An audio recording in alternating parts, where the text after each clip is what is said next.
या सिर्फ क्लास में ही पढ़ते हैं? जी बताइए भाई। रिकॉर्डेड वीडियो भी देख लिया करिए यूट्यूब पे जो जाता है ना? ठीक है। क्या है सर? जी।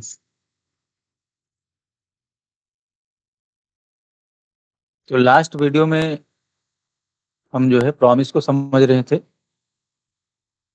प्रॉमिस हमें बनाना क्यों है,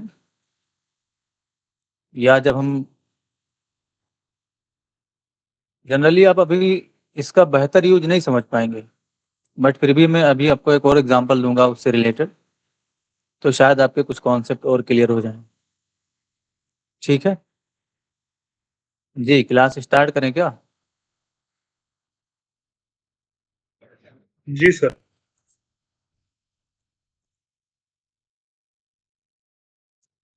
मेरी स्क्रीन शेयर हो रही है?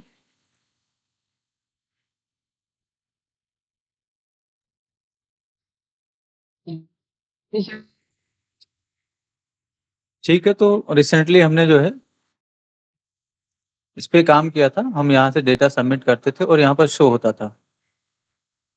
ठीक है। हमारे पास इसके अंदर यहाँ पर यानी कि जो हमने कोड किया था इसके अंदर एक ऐसा कोड है जो शायद हमारे प्रोजेक्ट में रिपीट हो सकता है ना? तो उसी पे मैं आपको यानी कि उसी कोड का सहारा लेके यानी कि उसी कोड का रेफरेंस लेके मैं आप लोगों को प्रॉमिस का बेहतर यूज बताने वाला हूँ। ठीक है। तो यहाँ पर आपने नोटिस किया होगा जब हम इस पे क्लिक करते हैं ना, तो ये जो पॉपअप दिखता है ना, इसके लिए बड़ा लंबा कोड है एक। ठीक है। तो हो सकता है कि इस तरीके का डेटा जो है आपके पूरे एप्लीकेशन में, ये तो भी नॉर्मल एक एप्लीकेशन है छोटा सा, इसमें एक ही जगह पे है, लेकिन हो सकता है कि इस तरीके का पॉपअप आपको पूरे एप्लीकेशन में कई सारी जगह पे प्रोसेस करना हो। ठीक है। शो करना हो। तो उस केस में हम इस कोड को रिपीट तो नहीं करेंगे बार बार, क्योंकि ये छोटा मोटा कोड नहीं है। इसके अंदर जो है यानी कि जो पॉपअप प्रेजेंट करने का कोड है वो काफी बड़ा कोड है। मैं आपको दिखा देता हूँ। देखिए, यहाँ से लेकर के ये जो कोड है वो कहाँ तक है, यहाँ तक है, एल्स तक, है ना? इस तरीके से। तो इतना बड़ा कोड हमें बार बार लिखना पड़ेगा। तो इस चीज का हम एक फंक्शन बना दें अगर, तो हमें क्या करना पड़ेगा, जब भी हमें इसकी आवश्यकता पड़ेगी बस हम उस फंक्शन को कॉल कर लेंगे। ठीक है। इस तरीके से। तो यहाँ पर नोटिस करिए, ये जो 3 लाइन का कोड लिखा हो इसको मैं कंट्रोल एक्स कर लेता हूँ अभी फिलहाल, और बटन पे क्लिक होते ही देखिए स्वेल है, ये देन है, इसको मैं मिनिमाइज कर लेता हूँ। मैं बटन पे क्लिक करते ही इसको कॉल कर लेता हूँ। ठीक है। नोटिस करिए, और थोड़ी देर के लिए मैं इसको कमेंट कर देता हूँ इस तरीके से, और ये जो हमारा कोड था इसको मैं यहाँ से कट कर लेता हूँ। इसके लिए मैं एक फंक्शन बनाने वाला हूँ प्रॉपर, उसमें मैं काम करूँगा। तो कहीं पर भी आप फंक्शन बना सकते हो, मैं ऊपर ही बना देता हूँ जरा इस तरीके से। आप यहाँ पर कमेंट वगैरह पास कर सकते हो, डिलीट कन्फर्म मैसेज, इस तरीके से मैंने कमेंट पास कर दिया, डिलीट कन्फर्म मैसेज। ठीक है। और यहाँ पर मैं एक कांस्टेंट बना लेता हूँ जरा इस तरीके से, शो कन्फर्म के नाम से। तो जरूरी नहीं कि आप शो कन्फर्म के नाम से बनाए, किसी भी नाम से बनाए। और इस फंक्शन के अंदर मैं क्या करता हूँ, ये जो हमारा कोड है इसको रख देता हूँ। ठीक है। तो जब भी हमें पॉपअप को शो करना होगा, बस हमें क्या करना है, इस फंक्शन को कॉल करना है। तो पॉपअप को हमें कहाँ शो करना था, यानी कि डिलीट पे। यहाँ पर जब हम इस पर क्लिक करेंगे तो बस शो कन्फर्म को हम ऐसे कॉल कर लेंगे, तो अभी भी वैसे ही पॉपअप शो होगा जैसे थोड़ी देर पहले शो हो रहा था। मैंने रिलोड किया, यहाँ पर क्लिक करेंगे तो नोटिस करिए पॉपअप शो हो रहा है। तो जब हम ओके करें तो डिलीट होना चाहिए डेटा, और मैंने रिलोड किया, मैंने यहाँ पर क्लिक किया। ठीक है। कैंसिल करें तो डेटा डिलीट नहीं होना चाहिए। मैंने फिर से क्लिक किया, यहाँ पर क्लिक करूंगा, नोटिस करिए डेटा डिलीट हो रहा है। तो शायद मैंने कोई और प्रोजेक्ट रन कर दिया है, मुझे इसको रन करना चाहिए। ठीक है। कंट्रोल ओ कर लेंगे, यहाँ पर मैंने ओपन विद गूगल क्रोम कर लिया। ठीक है। नोटिस करिए यहाँ पर एक ही डेटा है, मैं कुछ और डेटा यहाँ पर रजिस्टर कर लेता हूँ इस तरीके से, और यहाँ पर मैंने कुछ डेटा डाला रजिस्टर। उसके बाद कुछ और इन्फॉर्मेशन में यहाँ पर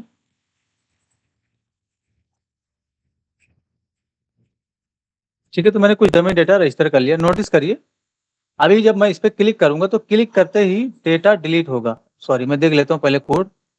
जावास्क्रिप्ट मैंने क्या किया था, हाँ फंक्शन कॉल किया है और हमने डिलीट करने वाला जो कोड है उसको कमेंट कर रखा है। तो नोटिस करिए अभी मैंने रिलोड किया, यहाँ पर क्लिक करूंगा तो फंक्शन कॉल हुआ। ओके करेंगे उससे कोई फर्क नहीं पड़ेगा, कैंसिल करेंगे तभी कोई फर्क नहीं पड़ेगा, ठीक है। लेकिन ये जो लाइन ऑफ कोड है इसको अनकमेंट कर दें अगर हम, यानी कि ये जो लाइन ऑफ कोड है इसको हम अगर अनकमेंट कर दें और हमने इस फंक्शन को कॉल किया, तो ये जो फंक्शन है ये पॉपअप को शो करने का फंक्शन है, ठीक है ना। मैं चाहता हूं कि जब बंदा यानी कि जो यूजर है हमारा वो जैसे यहाँ पर क्लिक करेगा, तो अभी हमने इस कोड को अनकमेंट कर दिया है, तो क्या होगा जैसे ही यूजर क्लिक करेगा ना ये डिलीट हो जाएगा। ये देखिए डिलीट हो गया, यहाँ से हमने अभी ओके और कैंसिल कुछ नहीं किया है तब भी डेटा हमारा डिलीट हो गया, ठीक है। तो हम इस तरीके का कोड क्यों कर रहे हैं, पहले ये आपको समझना होगा। हम इसलिए कर रहे हैं क्योंकि इतना बड़ा जो कोड है हमारा, ये जो कोड है ना काफी बड़ा कोड है अभी हमने जो किया है ना, इस तरीके से इतना बड़ा कोड है तो ये रिपीट ना हो, है ना। इसीलिए हम रिपीट क्यों कब होगा, जब हो सकता है कि आपके इसी प्रोजेक्ट के अंदर इसी तरीके की कहीं और फंक्शनलिटी बनानी हो, यानी कि डिलीट वगैरह और भी कुछ करना हो। ऐसा एक प्रोजेक्ट के अंदर मल्टीपल टाइम आता है, अभी तो यहाँ पर एक ही जगह पे है, तो आप ये समझिए कि यहाँ पर प्रोजेक्ट के अंदर मल्टीपल जगह पे आप काम करने वाले हो, ठीक है। तब आपको इस तरीके का फंक्शन बनाने की आवश्यकता है ताकि कोड हमारा रिपीट ना हो। तो नोटिस करिए जैसे ही मैं क्लिक करता हूं और वो फंक्शन तो कॉल होता है, पॉपअप तो आता है, लेकिन डेटा तुरंत डिलीट हो जा रहा है। पॉपअप से कोई मतलब ही नहीं है, हम चाहे इस पर क्लिक करें या इस पर क्लिक करें डेटा तो हमारा डिलीट हो गया। लेकिन मैं चाहता हूं कि पॉपअप से मतलब रहे, जब तक यहाँ से ओके ना कर दिया जाए डेटा हमारा डिलीट ना हो। तो यहाँ पर हमें यानी कि ये जो कोड है इसको हमें थोड़ा देर का वेट करवाना होगा, जब तक यूजर ओके पे नहीं क्लिक कर देता है जब तक आगे का कोड एग्जीक्यूट नहीं करना चाहिए। तो ये तब तक एग्जीक्यूट नहीं करेगा जब तक आप इसको यानी कि ये जो कोड चल रहा है पूरा इसको असिंक्रोनसली नहीं चलाएंगे।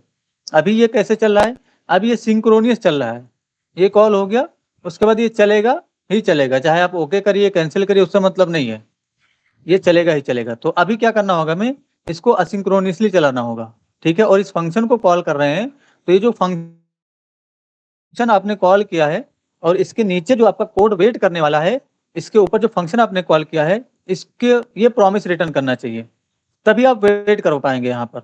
यानी कि जब तक ये प्रॉमिस नहीं रिटर्न करेगा आप यहाँ पर वेट नहीं कर पाएंगे, ठीक है। नोटिस करिए, चलिए जरा यहाँ पर हम प्रॉमिसेबल इसको बना देते हैं। तो किसी भी फंक्शन को अगर आपको, यानी कि ये हमारा एक नॉर्मल कोड है अभी तक, अब हमें इसको प्रॉमिसेबल बनाना है यानी कि प्रॉमिस बनाना है। तो इसको कंट्रोल एक्स कर लेंगे पूरा कोड। आपको क्या करना है, रिटर्न कीवर्ड का करना है इस तरीके से और न्यू कीवर्ड के साथ प्रॉमिस का ऑब्जेक्ट क्रिएट करना है। बस ऐसे ऑब्जेक्ट क्रिएट करेंगे, इसके अंदर कॉलबैक फंक्शन होता है, ठीक है। टर्मिनेट करेंगे और यहाँ पर हम काम करेंगे, लेकिन उससे पहले दो पैरामीटर हमें यहाँ पर रिसीव कर लेने हैं, एक रिजोल्व के नाम से और अगला हमें रिजेक्ट के नाम से पैरामीटर रिसीव कर लेना है, ठीक है। तो रिजोल्व और रिजेक्ट आपको ऐसे रिसीव कर लेना है और यहाँ पर जो भी आपका कोड है उसको रख दीजिए। तो यहाँ पर नोटिस करिए ऑलरेडी जब हम ओके करेंगे ना तो यहाँ का कोड एग्जीक्यूट करता है, तो यहाँ से हम क्या करेंगे, रिजॉल्व में ट्रू रिटर्न करेंगे, यानी कि रिजॉल्व को कॉल करेंगे और यहाँ से ट्रू रिटर्न कर देंगे। मैं टर्मिनेट कर दिया और जब यूजर हमारा कैंसिल कर देगा, यानी कि जब यूजर हमारा कैंसिल कर देता है तो यहाँ का कोड एग्जीक्यूट करता है, इसलिए हम यहाँ से रिजेक्ट का यूज करेंगे और फॉल्स यहाँ से रिटर्न कर देंगे, ठीक है। तो जब अब वहां पर हम कंडीशन लगाएंगे, अगर यूजर ने ओके किया होगा तो यहाँ से ट्रू जाएगा, ठीक है, और यूजर ने अगर कैंसिल किया होगा तो क्या जाएगा, फॉल्स जाएगा, ठीक है। तो अभी ये प्रॉमिस बन चुका है। अब यहाँ पर नीचे की तरफ अगर हम जाके देखें, जाके नोटिस करिए यहाँ पर हमने फंक्शन कॉल किया था, ये रहा है ना। तो अगर यहाँ पर हम एक वेरिएबल बनाए जरा इस तरीके से, वहां से जो भी रिटर्न आएगा वो यहीं पर आएगा। मैंने यहाँ पर CNF के नाम से यानी कि कन्फर्म के नाम से वेरिएबल बना लिया और इसको मैं कंसोल करता हूँ। नोटिस करिए मैंने कंसोल डॉट लॉग किया और CNF को मैंने डिफाइन कर दिया, ठीक है।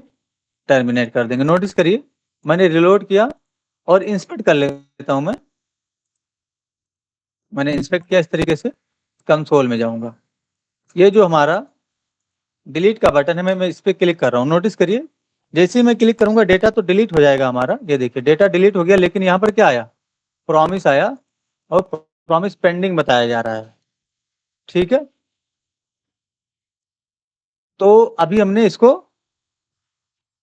जो है क्या करना होगा हमें, अभी यहाँ पर प्रॉमिस आया ना, तो यहाँ पर हम देन या केस से हम हैंडल करें, या तो हम यहाँ पर अवेट कीवर्ड लगाते हैं, या तो हम इस ब्लॉक को ट्राई और यानी कि हम इसको ट्राई और कैच ब्लॉक से हैंडल कर लें। तो बड़ा ही आसान तरीका है, अगर ये प्रॉमिस रिटर्न कर रहा है तो आप यहाँ अवेट कीवर्ड लगाएं, ताकि यहाँ पर थोड़ी देर का वेट किया जाए। ठीक है, अब यहाँ पर आपने अवेट लगाया है, इसका मतलब यह हुआ कि ये इसका जो मेन फंक्शन होगा, यानी कि फंक्शन यहाँ से आपका स्टार्ट हुआ, तो अब यहाँ पर आपको असिंक कीवर्ड लगाना होगा। तो नोटिस करिए फंक्शन आपका ये भी एक कॉलबैक फंक्शन है। ठीक है ना, तो यहाँ पर आपका असिंक नहीं काम करेगा। इसके नजदीक में यानी कि जहां पर आपने अवेट यूज किया है उसके नजदीक में कौन सा फंक्शन है, उस फंक्शन से पहले आपको असिंक कीवर्ड लगाना है। ठीक है, तो नोटिस करिए अभी तो हमारे पास डेटा नहीं है, मैंने रिलोड कर लिया और यहाँ पर मैं कुछ डेटा फिल कर लेता हूँ इस तरीके से, और यहाँ पर मैंने पासवर्ड डाला इस तरीके से, रजिस्टर पे क्लिक करूंगा और यहाँ पर मैं डिलीट पे क्लिक करता हूँ।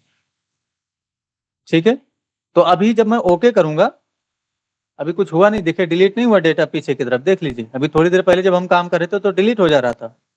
अगर मैं कैंसिल कर दूंगा तो देखिए क्या आया, फॉल्स, है ना, इस तरीके से फॉल्स आया।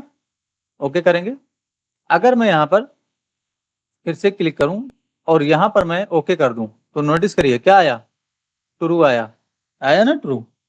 ठीक है, क्या क्या समझे आप, देखिए जरा फिर से यहाँ पर डेटा इंसर्ट कर लेते हैं हम लोग।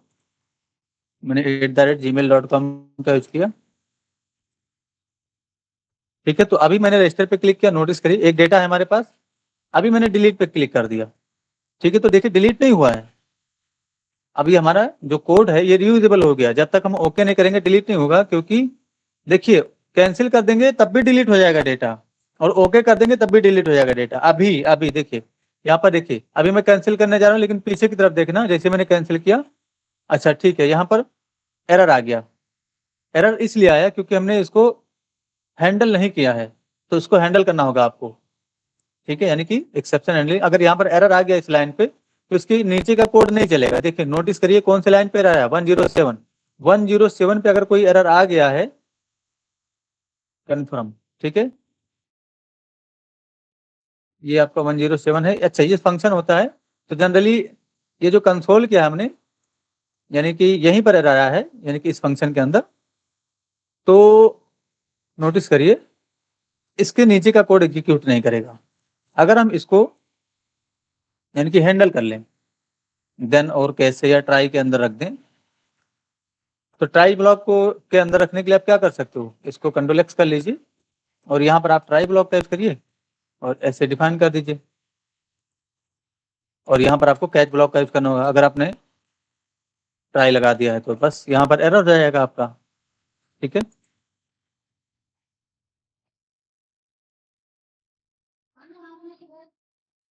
ट्राई लिखना है, मैंने स्पेलिंग मिस्टेक कर रखा है, तो मैं सोच रहा हूँ मिस्टेक क्या हो रहा है। ठीक है ना, तो अभी हमने ट्राई ब्लॉक के अंदर इसको रख दिया और कैच के अंदर हमने इसको रख दिया। अभी मैं यहाँ पर कंसोलर डॉट लॉग का यूज करता हूँ इस तरीके से, और एरर को डिफाइन कर देता हूँ। नोटिस करिए मैंने एरर को डिफाइन कर दिया। ठीक है, और कन्फर्म को मैं यहाँ पर कंसोल कर देता हूँ इस तरीके से, कन्फर्म, इस तरीके से परफेक्ट। तो अभी हमने क्या किया, एक्सेप्शन हैंडलिंग कर लिया इस तरीके से, यानी कि अगर वहां से रिजॉल्व कुछ रिटर्न करेगा तो यहाँ पर हमें मिल जाएगा ट्राई के अंदर। कहने का सिंपल सा मतलब ये है कि अगर प्रॉमिस कोई सक्सेस का रिजल्ट दे रहा है तो ट्राई ब्लॉक के अंदर, अगर प्रॉमिस हमारा किसी तरह का एरर दे रहा है, यानी कि वार्निंग दे रहा है, सॉरी एरर हम दे रहे हैं या रिजेक्ट हो रहा है वहां से, तो रिजेक्ट जब वो करेगा तो यहाँ पर कैश के अंदर आएगा। तो रिजेक्ट का मतलब क्या हुआ, यहाँ पर समझ लेते हैं थोड़ा, ये हमारा फंक्शन है जिसको हमने प्रोमिसेबल बनाया है।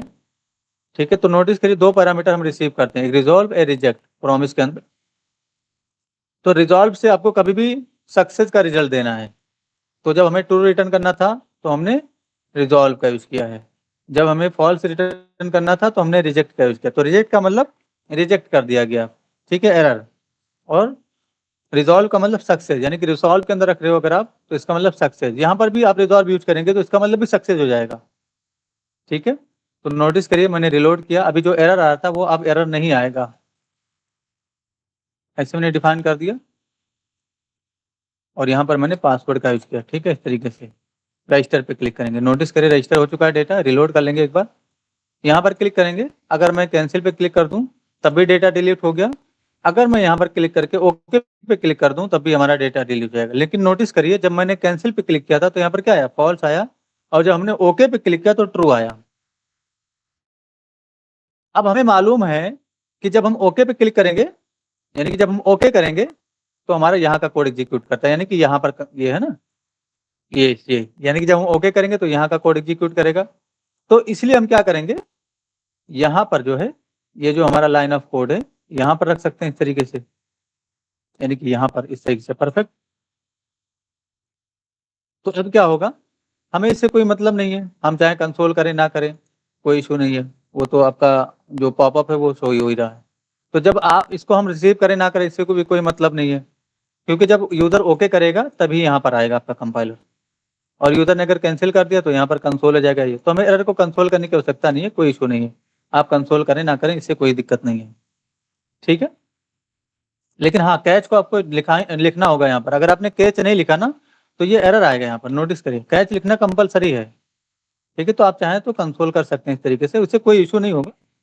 तो अभी नोटिस करिए मैं यहाँ पर जाता हूँ और मैंने कुछ डेटा यहाँ से इनपुट कर लिया है। ठीक है, मैंने यहाँ पर डेटा इनपुट किया, पासवर्ड डाल दूंगा, फादर नेम, एड्रेस, रजिस्टर।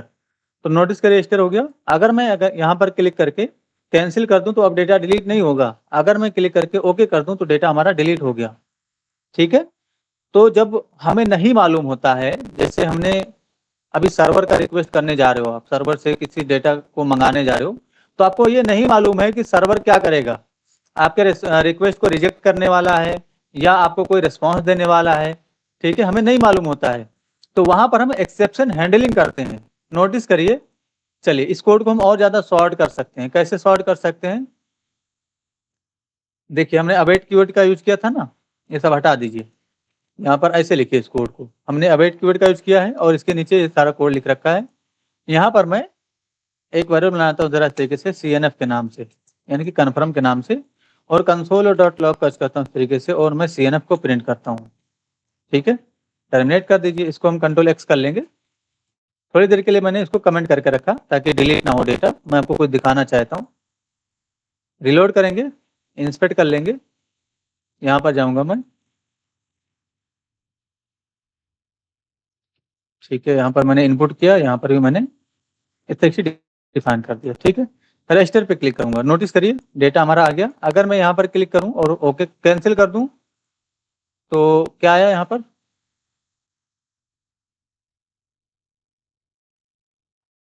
ठीक है मैंने यहाँ पर क्लिक किया, ओके किया, क्या हो रहा है, प्रिंट क्यों, डिलीट, डेटा डिलीट क्यों हो गया, मैंने शायद रिलोड नहीं किया था क्या।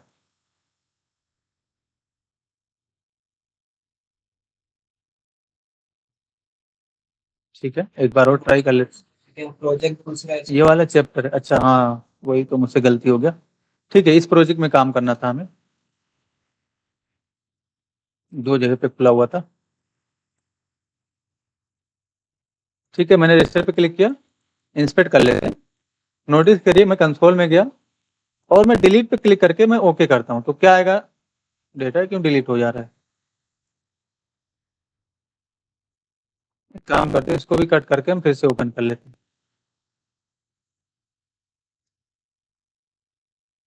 ठीक है, मैं रजिस्टर कर लेता हूँ कुछ डेटा यहाँ से,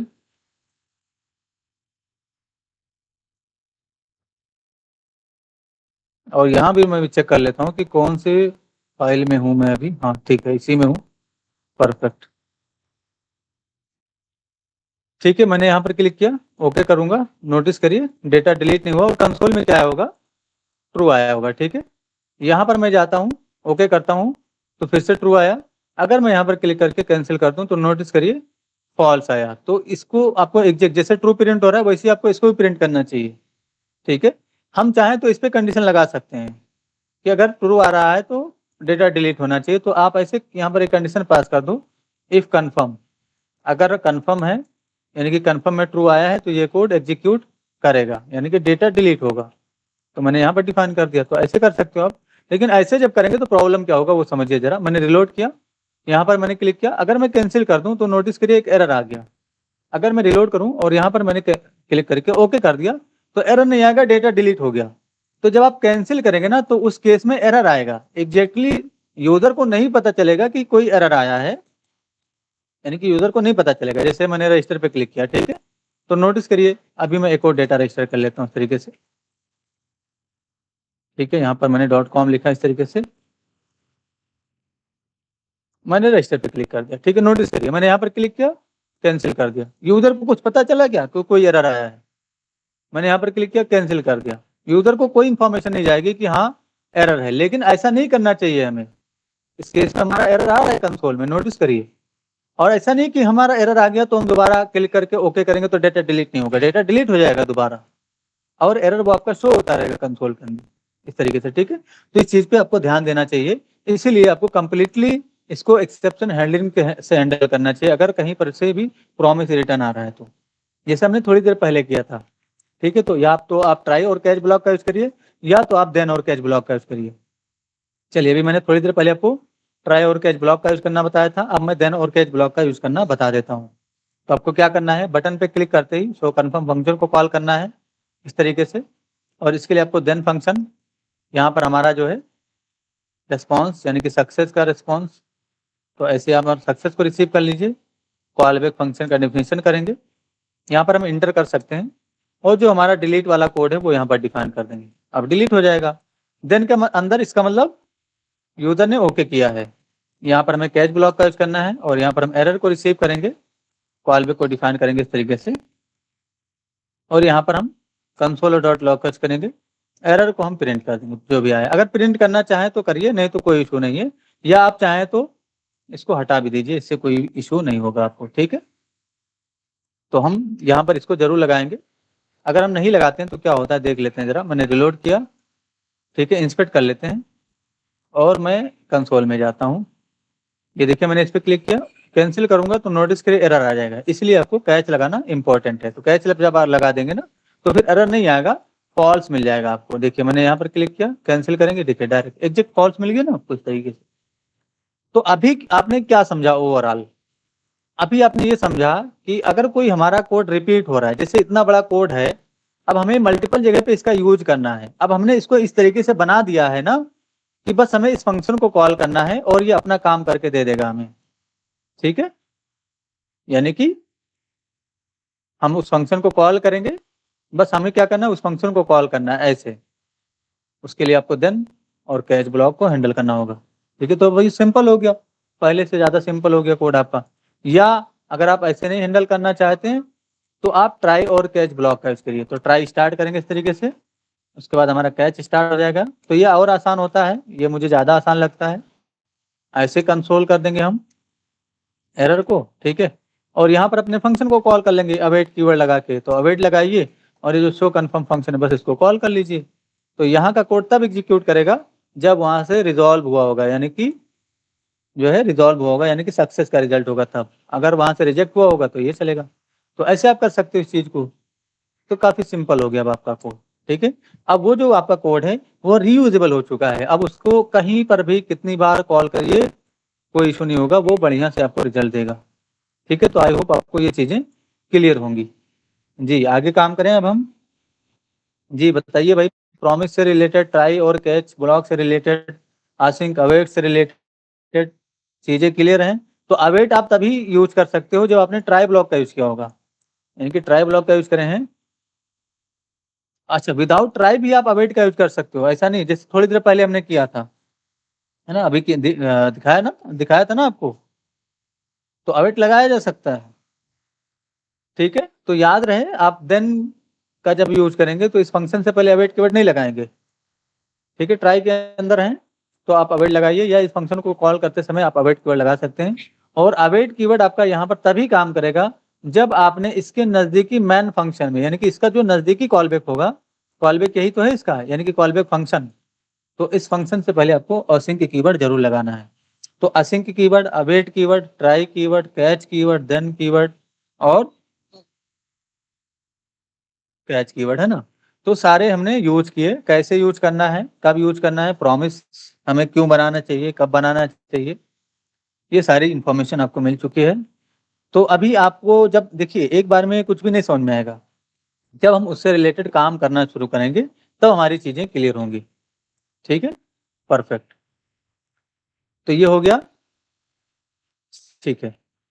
अब मैं आगे काम करता हूँ। तो यहाँ का मैं सारा कोड एक काम करता हूँ, कंट्रोल A कर लेता हूँ, कंट्रोल C कर लेता हूँ और इसी फोल्डर के अंदर एक नया फाइल बना लेता हूँ, यानी कि जो चैप्टर 30 है इसी के अंदर। तो मैंने ऐसे ही बना लिया चैप्टर अपन 30.html, या मैं fetch.html के नाम से बना लेता हूँ, क्योंकि मैं अब आपको HTTP रिक्वेस्ट करना सिखाने वाला हूँ। ठीक है, तो fetch.html, और इसके अंदर मैंने सारा कोड रखा है। कोड मैंने इसलिए रखा है सारा, क्योंकि मुझे बूटस्ट्रैप का लिंक चाहिए था। नैब रहने देता हूँ इसके अंदर, और ये जो डिव है कंटेनर, इसको हटा देता हूँ, या कंटेनर के अंदर जो रो है इसको हटा देता हूँ मैं। ठीक है, और इसको मैं कंट्रोल O करूँगा, ये है, सॉरी, ये वाला फंक्शन जो है फाइल है हमारा, तो ओपन विद गूगल क्रोम कर लूँगा।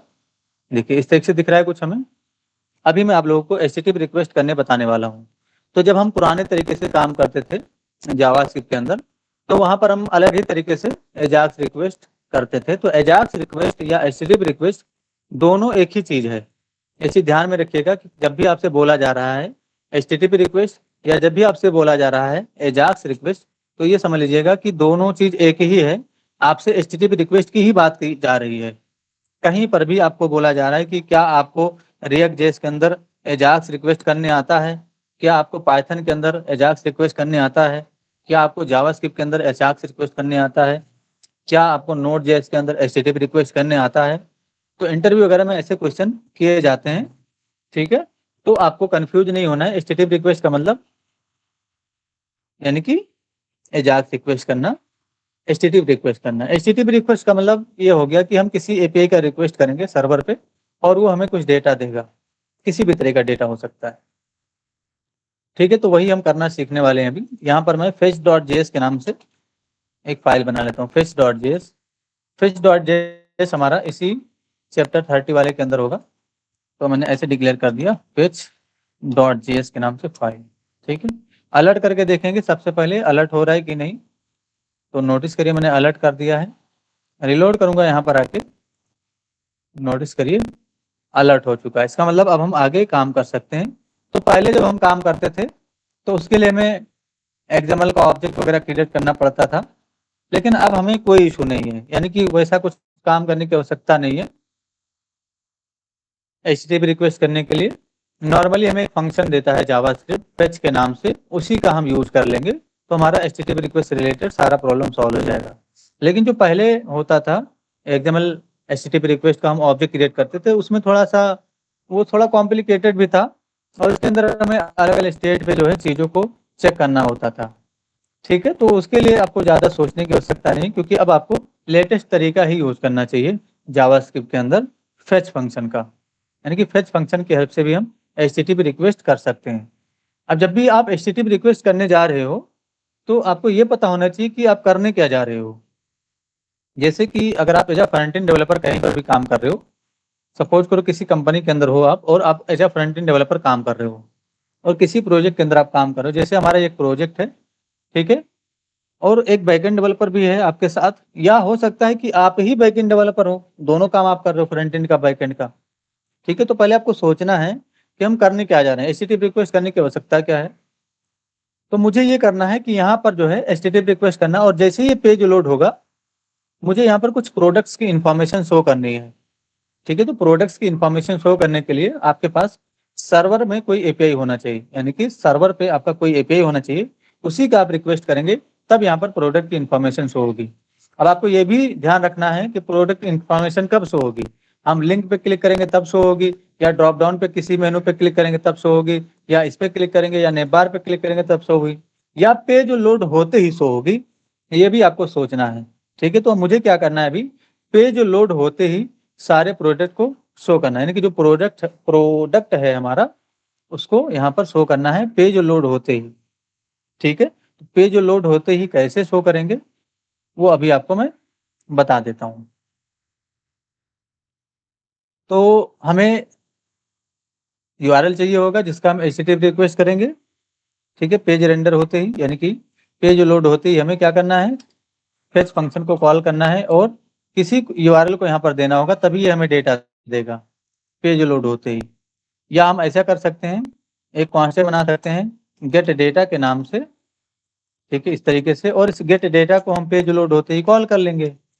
ऐसे गेट डेटा को आप कॉल कर लीजिए पेज लोड होते ही, तो पेज लोड होते ही चलेगा और कंसोल और डॉट लॉग का यूज करेंगे इस तरीके से, और गेट डेटा को हम डिफाइन कर देंगे।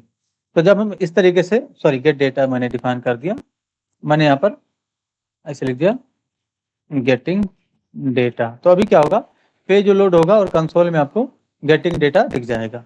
ये देखिए ना, इस तरीके से दिख रहा है, परफेक्ट। तो इस तरीके से जब आप काम करते हैं फंक्शन बना के, तो ये कोड आपका रीयूजेबल हो जाता है। हो सकता है कि इसी प्रोजेक्ट के अंदर और भी सेम प्रोजेक्ट, ये जो सेम प्रोजेक्ट है कहीं शो करना हो, तो बस आप इस फंक्शन को कॉल कर लीजिए, वही प्रोजेक्ट वही डेटा आपको फिर शो हो जाएगा।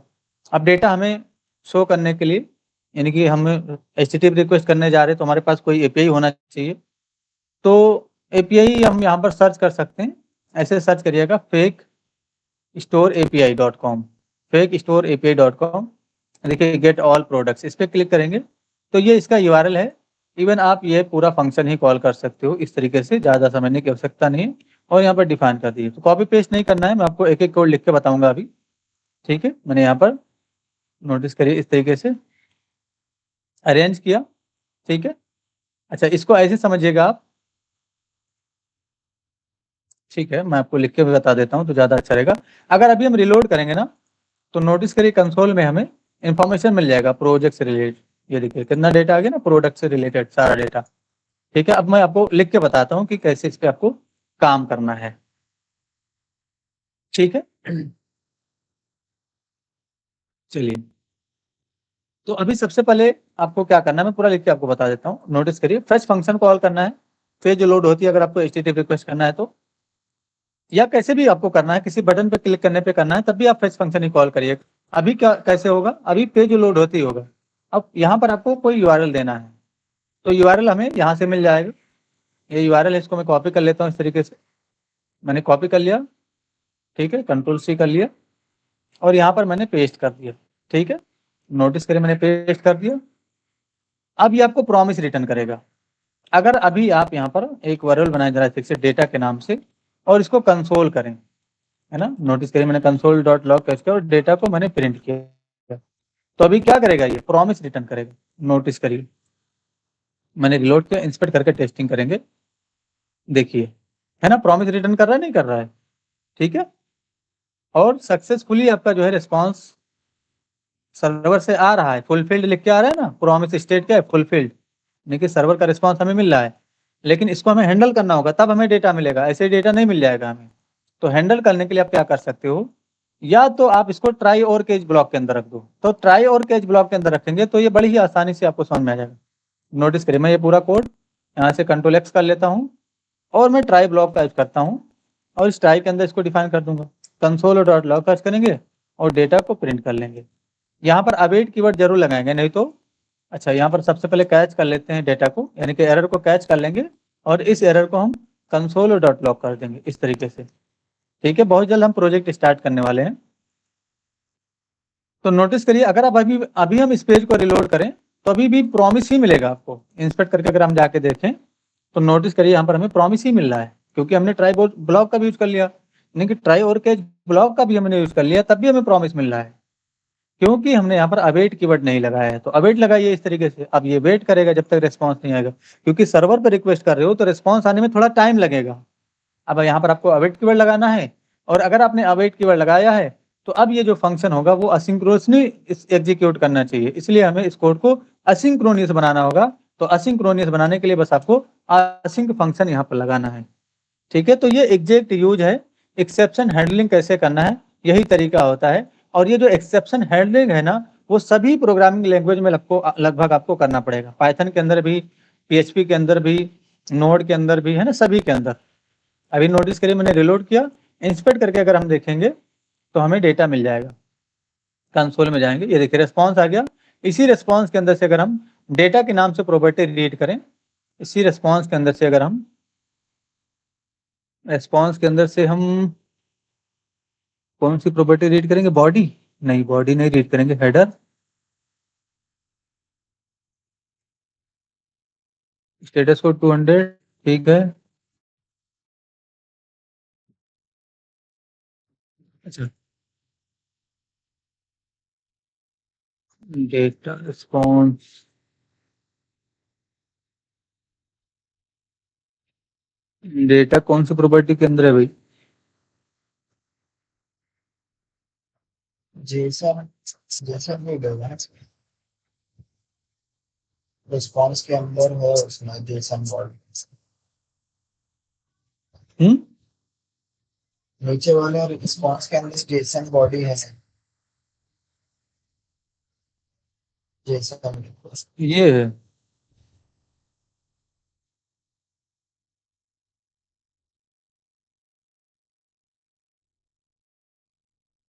तो यहाँ पर जेसन फंक्शन कॉल करना पड़ेगा क्या हमें इसके लिए? तो फिर इसके लिए भी हमें एक्सेप्शन हैंडल करना पड़ेगा। ठीक है, रिलोड कर लेते हैं। देखिए ना, अब इसके लिए आपको एक्सेप्शन हैंडलिंग करना पड़ेगा, यानी कि इस जेसन के लिए भी। तो अब यहाँ पर हमें देन और कैच ब्लॉक का यूज करना होगा फिर से, क्योंकि ये जो फेच फंक्शन है ये अलग ही तरीके से आपको रिस्पॉन्स देता है। फिर मैं जो काम कर रहा था, क्योंकि रिसेंटली मैं रिएक्ट वगैरह में भी काम कर चुका हूँ, तो वहां पर मैं XCOS का यूज करता था, तो इस तरीके से डेटा हमें मिल जाता था। ठीक है, तो इसके लिए भी आपको एक्सेप्शन यानी कि देन ब्लॉक का यूज करना है इस तरीके से। और यहाँ पर अपने डेटा को रिसीव कर लेना, तो डेटा ना रिसीव करके मैं रिस्पॉन्स रिसीव कर लेता हूँ, कॉलबैक को डिफाइन करूंगा और इसी रिस्पॉन्स को मैं कंसोल और डॉट लॉग कर दूंगा। ऐसे मैंने डिफाइन कर दिया। एक बार टेस्टिंग कर लेते हैं। मैंने रिलोड किया, नोटिस करिए डेटा मिल गया हमें। ठीक है, तो डेटा हमें इस तरीके से मिल चुका है। परफेक्ट। अब इस डेटा को हमें UI पे प्रेजेंट करना है। तो ये पहला तरीका हो गया कि इस तरीके से आप डेटा फाइंड कर सकते हो। दूसरा तरीका क्या है? दूसरा तरीका ये है कि मैं URL रहने देता हूँ, ये जो हमारा कोड है। ठीक है, मैंने Ctrl+X कर लिया। कुछ ऐसे ही वो भी है, आपको फेच फंक्शन कॉल करना है और फेच के लिए आपको देन फंक्शन कॉल करना है। तो मैं इंटर कर लेता हूँ, ऐसे देन फंक्शन कॉल करेंगे और यहाँ पर आपको रिसीव कर लेना रिस्पॉन्स को। तो आप चाहें तो यहीं पर रिसीव कर लें इस तरीके से, और रिस्पॉन्स को आपको रिटर्न करना होगा। तो ऐसे रिस्पॉन्स के अंदर से आपको, यानी कि जो रिस्पॉन्स उसके अंदर से डॉट जेसन नाम के फंक्शन को कॉल कर लेंगे, तो अब ये रिटर्न जाएगा। ठीक है, अब इसके लिए आपको एक्सेप्शन हैंडल करना है जेसन के लिए भी, तो यहीं पर आप कर सकते हो।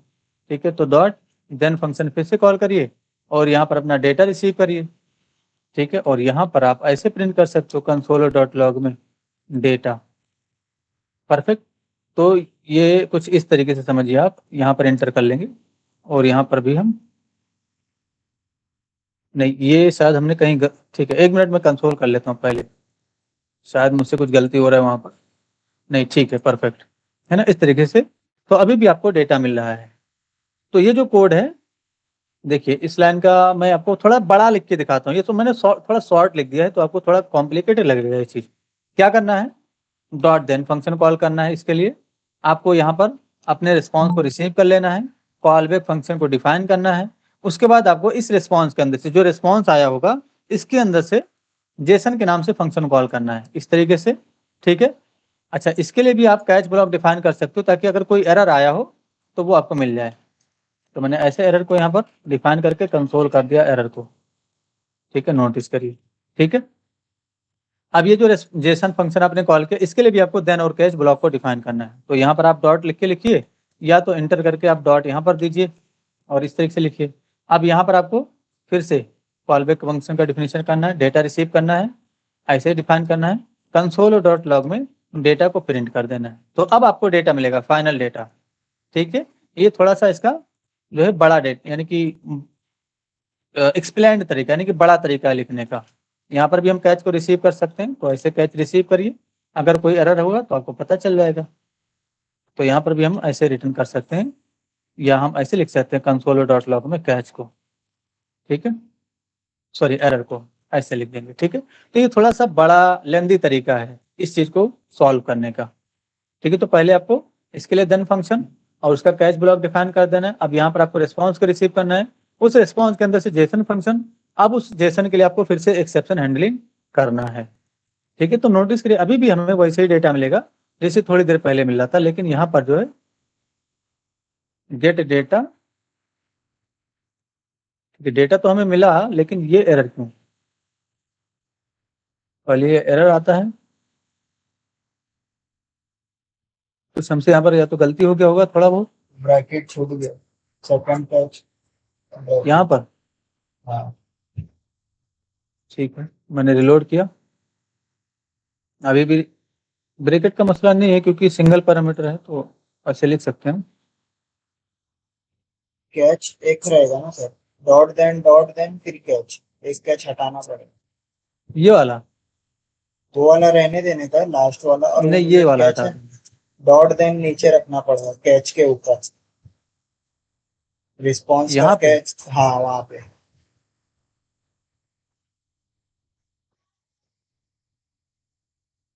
पूरा डॉट देन उधर रखना पड़ेगा। इसके लिए हमें एक्सेप्शन हैंडलिंग, ठीक है, यहाँ पर जो है ठीक है। अब ये एक ही कैच हमें यूज करना है और देन को हमें 2 बार लिखना होगा। अब हमें इसके लिए एक्सेप्शन हैंडलिंग करना है। ठीक है, परफेक्ट। ये भी अनडिफाइंड आ गया, ऐसा कैसे हो सकता है? नहीं, इसी के लिए हम एक्सेप्शन हैंडलिंग करेंगे, लेकिन एरर क्यों आ रहा है पहले इसको समझना होगा हमें। Reference error, error is not defined. अच्छा, कोई हमने वेरिएबल यूज किया है जो कि अनडिफाइंड बता रहा है, तो ये हमने कंसोल किया है।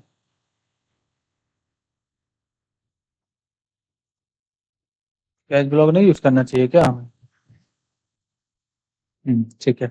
देखिए, वो प्रॉब्लम इसलिए आ रहा था, एरर इसलिए आ रहा था, देखिए हो क्या रहा है कि जब हम रिक्वेस्ट कर रहे हैं ना, तो सर्वर से डेटा नहीं आ रहा है और ये कैच चल जा रहा है। ठीक है ना, कैच चल जा रहा है, इसके वजह से प्रॉब्लम क्रिएट कर रहा है ये। तो इस चीज़ को हमें हटा देना चाहिए, कैच हमें लगाने की आवश्यकता नहीं है। और यहाँ पर भी वो चीज़ लिखा हुआ है, यानी कि नोटिस करिए यहाँ पर भी कैच यूज नहीं किया गया है। ठीक है, तो अगर आप श्योर हैं कि आपका जो एपीआई है वो फुलफिल्ड है, तो आप जो है कैच ब्लॉक का नाम यूज करें, तब भी कोई इशू नहीं, लेकिन कैच ब्लॉक से इशू नहीं होना चाहिए। ऐसा क्यों कर रहा है ये? उसके लिए तो कोई इशू नहीं होना चाहिए। ये क्यों क्यों है भाई? है ना, कैच यहाँ ब्लॉक पर अगर हम कैच एक लगा, लास्ट वाले रिस्पॉन्स में है। क्या बोल रहे हो? मैं बता कैच देता हूँ ब्लॉक को प्रॉब्लम क्या इसमें है। डाल ये 7 में हमने से। गलत लिख दिया है, ये ऐसे लिखा जाएगा। ठीक है ना, अब ये प्रॉब्लम नहीं क्रिएट करेगा, क्योंकि हमने सिंटेक्स ही गलत कर दिया था, लिखने का तरीका ही गलत कर दिया था, तभी एरर आ रहा था। नोटिस करिए। ठीक है, तो हमने क्या लिखा था समझ लीजिए, प्रॉब्लम क्यों आया, प्रॉब्लम को समझना इंपॉर्टेंट है। मैंने गलती से ऐसे प्रिंट कर दिया था इस चीज को, ये देखिए, तो ये गलत है। यहाँ पर कॉल बैक होना चाहिए, हमने डायरेक्ट ऐसे लिख दिया था। ठीक है, इसीलिए प्रॉब्लम क्रिएट कर रहा था। तो यहाँ पर हमें कॉल बैक डिफाइन करना होगा ऐसे, अब ये सही काम करेगा। ठीक है ना, तो इस चीज का भी ध्यान रखेंगे। नोटिस करिए, परफेक्ट। ठीक है, तो हमें थोड़ा सा अपने कोड में भी देखना की जरूरत है। ऐसा जरूरी नहीं है कि हम मास्टर हैं तो बिल्कुल सही कोड लिख रहे हैं, हम पढ़ा रहे हैं तो बिल्कुल सही कोड लिख रहे हैं। हमसे भी गलती हो जाती है, ऐसी कोई जरूरी नहीं है कि मैं पढ़ा रहा हूँ तो मुझसे गलती नहीं होगा। ठीक है, इसको हम यहाँ पर यूआई के रूप में शो करेंगे। तो यूआई के रूप में शो करने के लिए हम क्या करेंगे, सबसे पहले तो हम एक डेमो बना लेंगे। तो ये कंटेनर है हमारा डॉट कार्ड, और इस कार्ड के अंदर में डॉट, बताइए भाई, कार्ड हाइफन टाइटल होता है या कार्ड हाइफन हेडर होता है आयत भाई? जी, याद नहीं है सर। मुझे भी नहीं याद आ रहा है, चलिए लिख देते हैं कार्ड हाइफन टाइटल। H1 के अंदर मैं लिखा है, और मैं ऐसे ही लिख देता हूँ जस्ट। एक बार टेस्ट करूंगा इस चीज़ को मैं। ठीक है, इस तरीके से आ गया, लेकिन ये नहीं ठीक है। कार्ड हेडर कर लेते हैं, हाँ कार्ड हेडर होगा। ठीक है, उसके बाद हमें डॉट कार्ड हाइफन बॉडी। ठीक है, इस बॉडी के अंदर IMG टेक कर करूंगा और मैं इमेज को शो करूंगा। तो फिलहाल मैं, मेरे पास कोई इमेज है, डेस्कटॉप पे है, डेस्कटॉप पे पहुंचा मैं।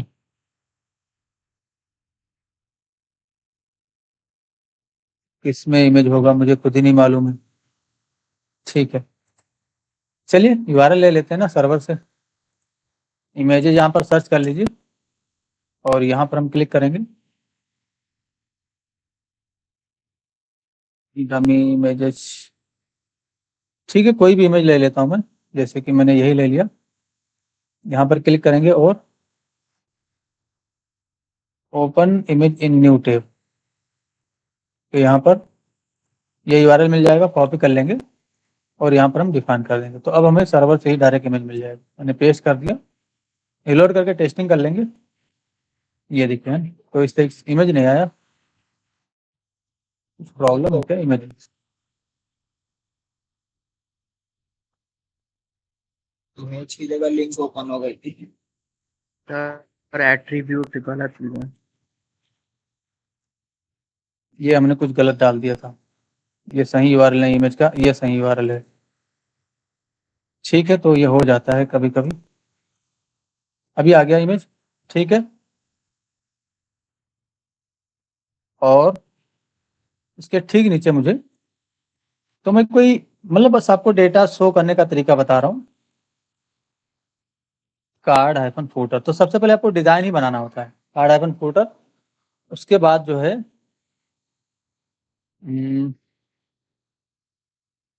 इसके अंदर मैं H1 का यूज करता हूँ, और मैंने H1 का यूज करके मैं पी टेक का यूज कर लेता हूँ, और मैं यहाँ पर ऐसे डिफाइन कर, ठीक है, कुछ डमी टेक्स्ट। तो ये कार्ड फूटर हो गया, कार्ड बॉडी हो गया, लेकिन मुझे कार्ड का विद डिसाइड करना है। तो मैं एक काम करता हूँ, मैं चाहता हूँ कि एक रो में 4 कॉलम बने। ठीक है, तो कैसे होगा भाई?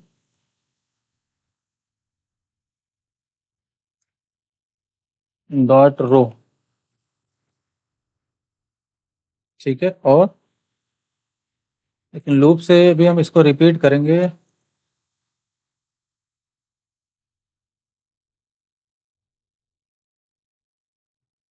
ठीक है, मैं समझ गया। कॉल हाइफन MD हाइफन 4 कर देंगे, और इसके अंदर हम कार्ड को रख देंगे। ठीक है, यानी कि जो कार्ड है हमने कॉल MD4 के अंदर रखा है। नोटिस करें मैंने रिलोड किया, तो अब ये थोड़ा छोटा हो जाना चाहिए। लिंक नहीं काम कर रहा है क्या? कुछ मिस्टेक हो गया शायद। रो कॉल होगा यहाँ पर, देखिए, है ना। तो जल्दबाजी में काम नहीं करना चाहिए, थोड़ा टाइम की कमी है, इसलिए मैं इतना फास्ट काम कर रहा हूँ। नोटिस करिए थोड़ा छोटा हो गया, लेकिन इमेज जो है हमारा वो काफ़ी बड़ा आ रहा है। तो ये जो इमेज होगा इसमें क्लास का यूज करना है, और W-100 लगा देना है। तो W-100 लगाने का मतलब विद 100%। ये देखिए ना, आ गया परफेक्ट। ऐसे मुझे एक रो में मुझे 4 दिखाने हैं, तो एक काम करिए, इसको हम 3 कर देंगे, यानी कि 3 का कॉलम बनाएंगे। परफेक्ट, ठीक है। अब हमें इसी को रिपीट करना है, तो बस कुछ मत करिए, इसको Ctrl+X करिए, और यहाँ पर जो है मैं ऑल हाइफन डेटा, इसके नाम से मैंने क्लास दिया। इसको पेज रेंडर होते ही हम सेलेक्ट कर लेंगे, ऑल डेटा EL यानी कि element, document dot query selector का यूज करेंगे इस तरीके से, और यहाँ पर हम ऑल डेटा को सिलेक्ट कर लेंगे। ठीक है, टर्मिनेट करेंगे। डेटा हमारा यहाँ पर आ रहा है, तो बस इसी डेटा के लिए आप लूप चला दिए, तो डेटा डॉट फॉर ईच ऐसे चलाइए। ठीक है, मैंने डेटा के लिए फॉर ईच चलाया। यहाँ पर हम आइटम रिसीव कर लेंगे, कॉमा इंडेक्स रिसीव कर लेंगे, और यहाँ पर हम काम करेंगे। ठीक है, तो हमें क्या करना है अभी? All data element dot inner HTML plus equal to define करेंगे, ताकि इसके अंदर जो एक बार आ जाए वो वैसे ही रह जाए। ठीक है, नोटिस करिए अभी ये रिपीट हो जाएगा। कितना डेटा बनेगा यहाँ पर? 20। ये देखिए ना, बन गया इस तरीके से। अब इसको आपको चेंज कर देना चाहिए, तो एक बार कंसोल कर लो आइटम को, आपको पता चल जाएगा वहाँ पर क्या लिखना है। मैं डायरेक्ट लिखने की कोशिश करता हूँ।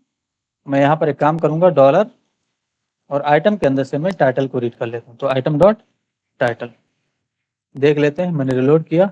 ठीक है, टाइटल चेंज हो गया, लेकिन टाइटल बहुत ज़्यादा बड़ा है, तो मुझे टाइटल को इतना बड़ा नहीं दिखाना, इसलिए डॉट देख लेते हैं पहले, सही सो रहा है नहीं सो रहा। हाँ ठीक है, डॉट इस स्लाइस के नाम से फंक्शन है, इसको कॉल करिएगा, और मुझे डिफाइन करना है कि 1 से लेकर के 20 तक दिखे, यानी कि 20 लेटर ही दिखे। ठीक है, तो ऐसे आप डिफाइन कर सकते हो, शॉर्ट हो जाएगा। और ज़्यादा शॉर्ट करने के लिए आप यहाँ पर 10 डिफाइन कर दिए, तो अब सिर्फ 10 लेटर ही दिखेगा। और ये H1 से है, तो इसको आप छोटा कर सकते हो। पैराग्राफ के लिए हम यहाँ पर क्या कर सकते, अच्छा इमेज चेंज करेंगे। तो ये जो SRC है, ऐसे ही मैं अंदाजे से ही यूज कर रहा हूँ, मुझे एग्जैक्ट मालूम नहीं है। इसके अंदर डॉलर के साथ टेम्पलेट लिटिल, और आइटम के अंदर से डॉट इमेज, इस प्रॉपर्टी को रीड कर लीजिए, देख लेते हैं, अगर आ गया तो ठीक है, नहीं तो हम देखेंगे कौन सा प्रॉपर्टी हमें यूज करना है।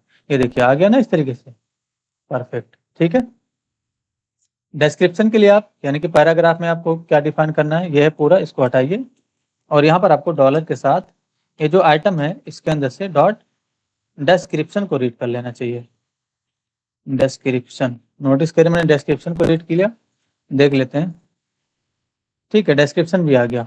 ठीक है, तो इसको छोटा करना है आपको, तो बस डॉट ला के स्लाइस के नाम से फंक्शन कॉल करिए और यहाँ पर आप 1 से लेकर के 100 तक ही दिखाइए और आगे आप डॉट डॉट ऐसे शो कर सकते हो कि अगर आप चाहें तो ऐसे डॉट डॉट लगा सकते हो कि इसके आगे भी कोई डेटा है।